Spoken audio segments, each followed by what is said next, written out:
Inside Gaming is sponsored by ExpressVPN. Keep your location private from strangers you game with online at expressvpn.com/inside. Hey, welcome back to Inside Gaming Daily for Friday. We are quarantined here in LA, but that doesn't mean we can't just give a big ol' yes, Brian? Yeah! Yes! Yes! That's right, folks. Brian's face is on camera. It took a global pandemic, but we got him. You're He's welcome, motherfuckers. here. And he's looking good. The audio and video quality has never been better. So you might have heard that California is basically shut down. So we're bringing you the dailies from the depressing loneliness of our own homes. We finally know what it feels like to be Brian. Hopefully this still feels like the dailies you know and love. We've got news, we've got bits, we've got wacky edits, and we're here to stay, baby, because the state has mandated it as such. Man, once this is all over, I'm giving all of you the biggest hug. I'm not talking to the audience. I'm talking to my friends. I wish my arms were long enough to hug all of the audience. Don't get any weird ideas. But you know what? Let's talk about something besides the coronavirus for once. It feels weird to say because, you know, what else are we going to talk about? But I guess, oh wait, some new games actually came out. Finally. Oh Yeah. my god, the drought has ended. So yeah, we have two big ones also. I'm not talking about junk. I got two big ones for you, big boy. Yeah. Hold on, let's show them right now. No. Yeah, today is the day when Animal Crossing New Horizons and Doom Eternal finally arrived. Yesterday for Doom Eternal, if you pre-ordered at GameStop. And actually, Animal Crossing unlocked before midnight for some of us lucky campers. Okay, but regardless, today is the official release date of both games, and while on the surface, it is a weird pair of games to release on the same day. Both the Animal Crossing and Doom communities have been having a lot of fun online with the unlikely combination. Oh yeah, the memes have been outstanding. It's also cool that you've got the option to play a cute little village simulator or a blood-soaked nightmare generator where you murder demons in hell.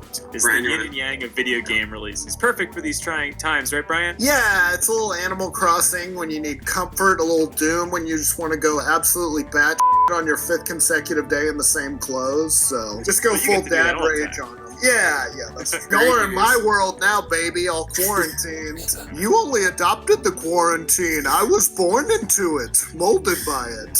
That was more Yoda than Bane. Well, great news. To the surprise of no one, both are getting extremely good reviews. 2 good games in one day. What a great way to usher in the apocalypse. Or if you're a man of culture, a great way to usher in 420. It's not 420, it's 320. Oh, shit, I got the date wrong. I'm already high as hell. Let's just move on past Autumn's poor grasp of time. Animal Crossing is sitting pretty with a very impressive 91 on Metacritic, and Doom Eternal is not far behind with the Xbox One and PC version getting 90s. Ooh, Hey-oh.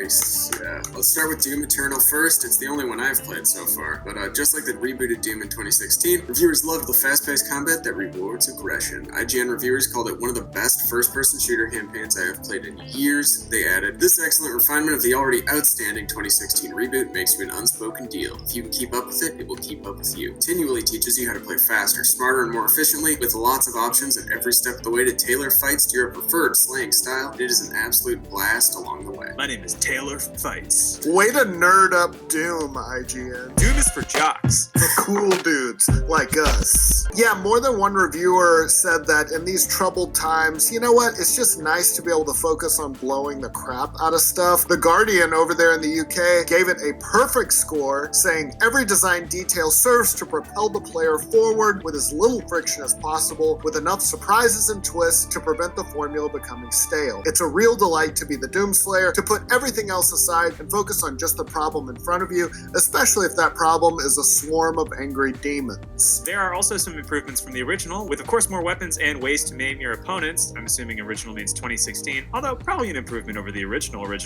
Cube 3 called it excruciatingly brutal, remorseless, and chaotic, writing, "This isn't just a sequel, these demons are far more aggressive, their legions have been reinforced with some new baddies, and the Slayer has become an even more dangerous opponent, with more ways at his disposal to destroy everything on his path to the invaders. This almost feels like an entirely new experience, as every single aspect of its predecessor has seen an upgrade or revision." There were a few small dings though. The Verge Road Doom Eternal isn't quite as focused as its predecessor, and sometimes it gets bogged down in unnecessary additions, but they don't compromise the core experience, which is as giddily indulgent as anything else you'll play all year. I'm sold. Ars Technica called the game a thrilling return to form and a high watermark for fast-paced Twitch shooting. So yeah, everybody liked it. And Polygon compared it to a dessert.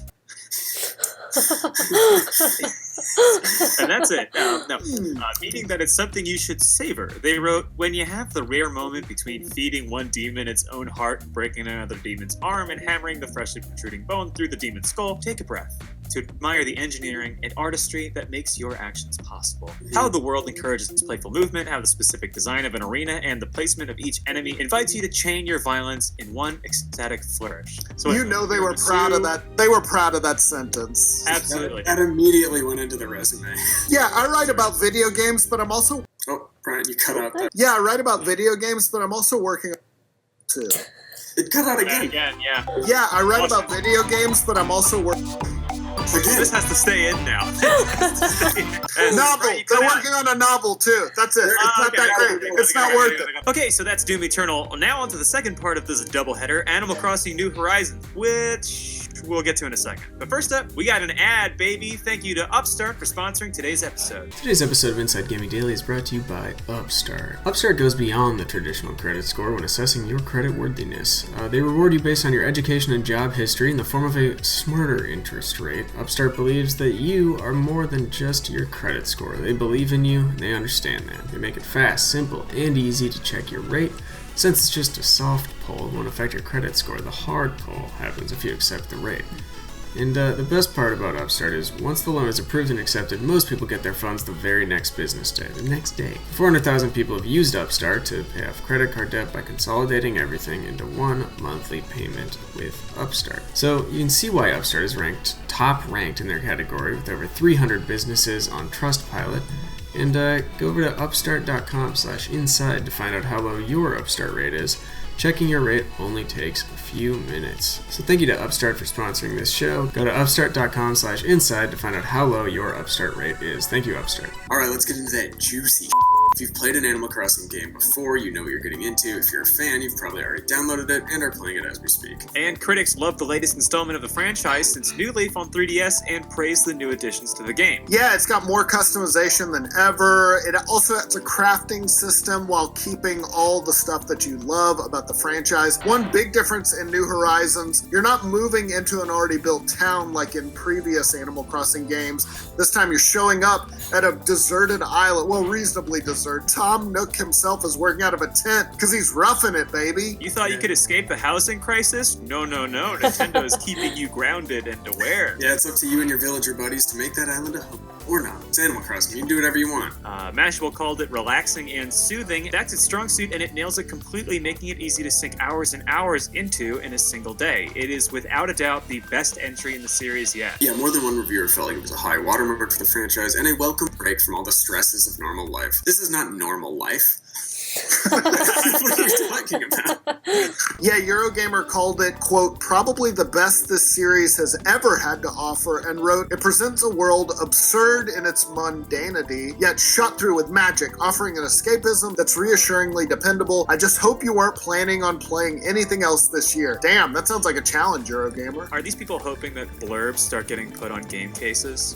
Oh, that is what they're writing for. Yeah. Some reviewers commented on the fact that unlike other Animal Crossings, there's a bit of a slower pace at the beginning, because you have to get things up and running on the island. Yeah, it's not fast-paced like all the other Animal Crossings. Right, yeah. That run-and-gun style that we've all come to know and just drops you right into the action. Didn't you see Castaway? You gotta build a shelter, you gotta find food, you gotta have sex with a volleyball. There's a lot to do. Plus, Tom Hanks has the Rona, so you gotta be extra cautious, 6 feet away at all times. And big ups to the Castaway Island. Big ups. GameSpot wrote, I've crafted tons of furniture, upgraded my house 7 times, picked thousands of weeds, and done far too many drastic outfit changes. I'm as excited to see what random events await me each morning as I am to decorate my island and make it my own. And that's sure to keep me coming back for the foreseeable future. so suck it, Stardew Valley. I feel like that's what they're saying. So there you go, everybody. 2 awesome games to keep you entertained while you're sitting on your ass at home. So hopefully you're all staying safe and healthy while you're doing whatever it is you're doing, which is probably playing one of these 2 games. And in the meantime, we'll be here every day, oh god, to give you that sweet video game news. Oh boy. Hey everybody, welcome back to Inside Gaming Daily for Thursday. Hey, it's Thriving Thursday because we are living for some beautiful, special, rare announcements we received this morning. Guess what everybody? Animal Crossing New Horizons looks sick as hell and we're too excited to come up with a good joke here. Yeah. Bing, bing,